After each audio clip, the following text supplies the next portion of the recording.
Thanks for the invitation, and thank you all for organizing this very important panel. Of course, we were talking about all of the links between U.S. imperialism's targeting of Cuba, of Venezuela. I would also add of Nicaragua, of Bolivia, and many other countries throughout Latin America and across the world. So it's very important to understand that all of these campaigns to lift sanctions, to end blockades, are linked because U.S. imperialism is the overarching system that is responsible for that oppression. And I think Bolivia is a really good example of that. I had the privilege of being an electoral observer in Bolivia. And then after the October 18th election, I also was there for a few weeks doing reporting with my colleagues at the Gray Zone.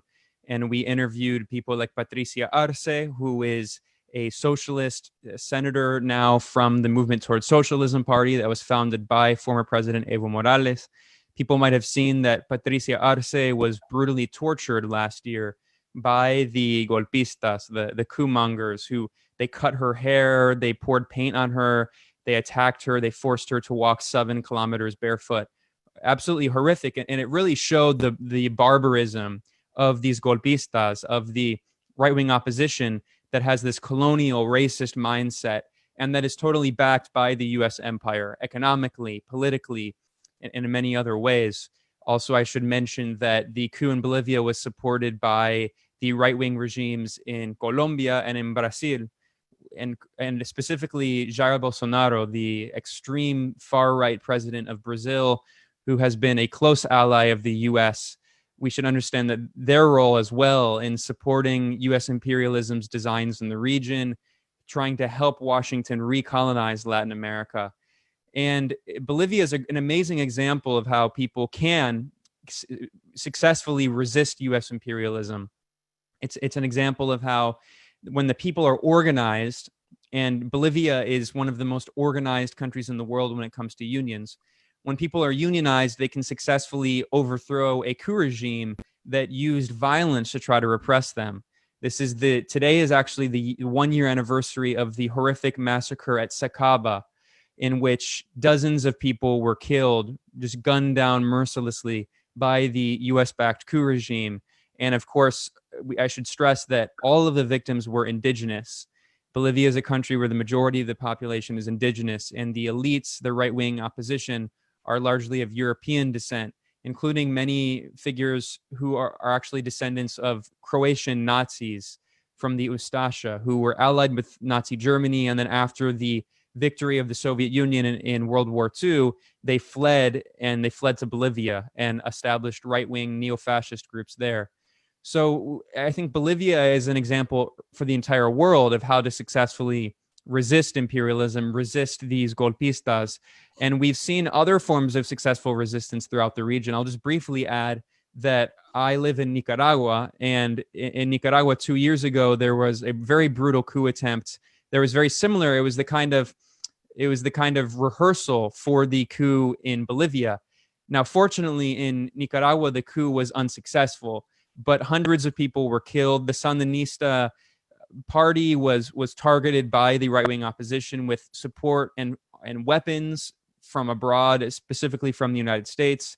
We saw that the right-wing opposition viciously targeted Sandinistas by burning down homes, torturing people, sending death threats, and many other forms of intimidation. So there's so many commonalities, of course, between all of these forms of oppression, because once again, it's an attempt by the U.S. empire to recolonize the region and U.S. capital. I mean, they're not just doing it for fun. They're doing it because they want to exploit Latin America, exploit its natural resources, exploit the lithium in Bolivia, prevent the construction of a new canal in Nicaragua, steal the oil and the minerals of Venezuela.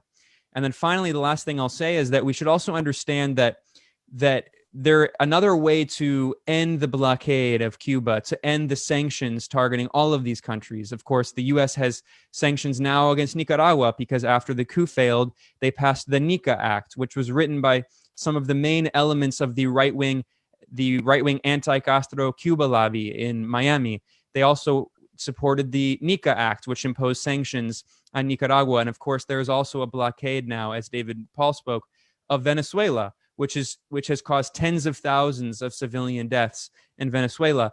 This is all a form of economic warfare that is part of a larger tactic of hybrid warfare. That as U.S. imperialism changes, as technology changes, this has become the new preferred tactic to destabilize countries. Is instead of direct military intervention, as we saw fail miserably in the Bay of Pigs invasion, as we saw fail just recently in Venezuela with the attempted the Bay of Pigs 2.0, or some people jokingly called the Bay of Piglets invasion of Venezuela. We know the U.S. government was involved in that. Well, because of the failure of these movements, because of the resistance of the people in these countries, the U.S. and not just the U.S., but also U.S. corporations have resorted to more sophisticated forms of hybrid warfare through economic war, information war, media war, and cyber war, targeting electric infrastructure with blackouts in Venezuela.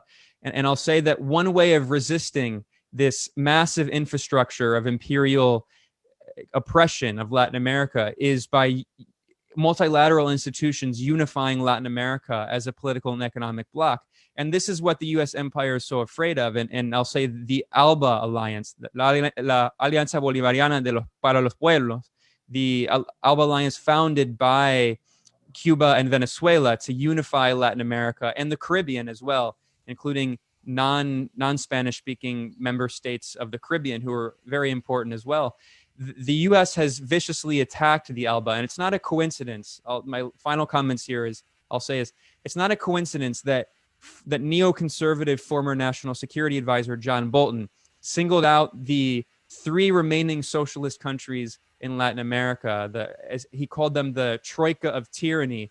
I think they should be called the troika of resistance. It's not a coincidence that these countries are some of the only remaining members of the ALBA alliance, because they understand that in order to successfully resist U.S. sanctions and economic warfare, you have to be able to unite the South as an economic unit. And that also includes with Iran, with China, with other countries that are trying to get around U.S. sanctions and the U.S. blockade. And one way to do that in Latin America has been through the ALBA alliance. And so it's not a coincidence that immediately after the coup in Bolivia, the coup regime, the unelected racist coup regime, withdrew from the ALBA.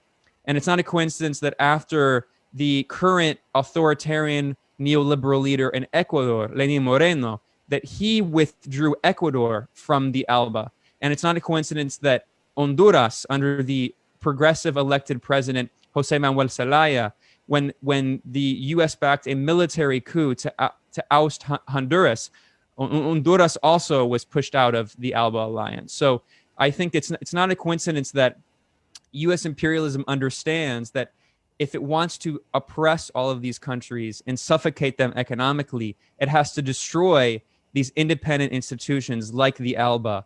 And another interesting way that we should discuss supporting people in solidarity in Latin America is also talking about U.S. imperialism's designs at destroying these independent international institutions.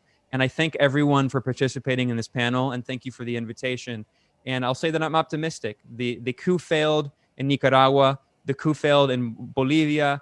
The left is on the rise once again, and I think the pink tide will be victorious.